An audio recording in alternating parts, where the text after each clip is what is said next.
Tabiat nimetleri içinde hasalning oldiga o'tadigan hech qanday bir katta shifa yo'q.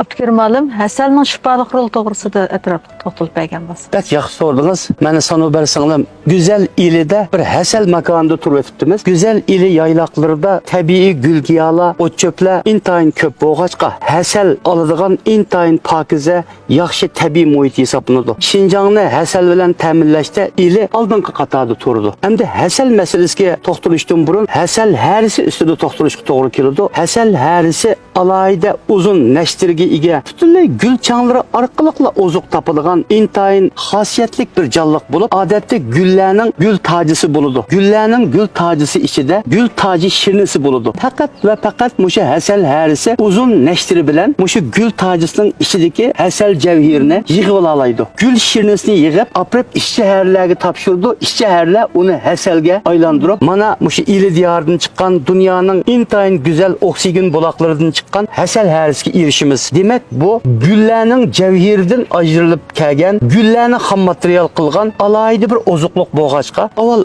badanning immunit kuchini yuqori ko'tarib, har xil kasallikdan oldini oladi. Ikkinchidan, husnni go'zallashtiradi. Uchinchidan, badanning qerishining unumli oldini oladi. To'rtinchidan, jigarni asraydi. Beshinchidan, oshqozonni sog'lomlashtiradi. Oltinchidan, odamning ruhiy kayfiyatini ko'tarib, uyquni yaxshilaydi. Yettinchidan, yilikni qizitib, so'ngakni sog'lomlashtiradi. Qisqasi, tabiat ne'matlari ichida hasalning oldiga o'tadigan hech qanday bir katta shifa yo'q. Şunu dostlarning kundalik iste'molida hasalni bulapmı biz bilan mushu bir tuproqda yashayotgan gulgiyalardan elingan ili, turpan, xotan, qashqa, oqsuv hasallari bilan o'zini yaxshi asrab, sog'lomlik tepishini umid qilish bilan birga o'z ham timan ham sog'lom yashashini umid qilaman.